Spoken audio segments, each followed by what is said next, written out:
Пайғамбар саллаллаху алейхи уассалам өзінің бір сөзінде айтады: ахаббун наси илаллахи анфаухум. Адамдарға, Аллаға ең сүйікті құл адамдарға ең пайдалысы дейді. Адамдарға көпірек пайдаң тиіп жатса, адамдарға жұмыс істейтін орын ашып беріп жатсаң, адамдарға әйтеуір көбірек пайдаң тиіп, көмегің тиіп жатқан болса, Алланың құзырында ең сүйікті құлсың. Дәл солай, дінімізде мафхумул мухалифа, хадистің керісінше де түсінігі бар. Қандай? Бір Аллаға ең жек көрінішті адам кім екен? Адамдарға көп зияны тигізіп жүрген адам Алла тағалаға ең жек көрінішті екен.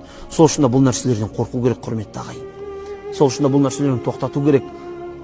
Сол үшін әр адам үлесін тигізетін болса, пара бермесе, жемқорлық жасамаса, қаншама жетімдердің ақысы желінбей адамдар бақытты өмір сүреді.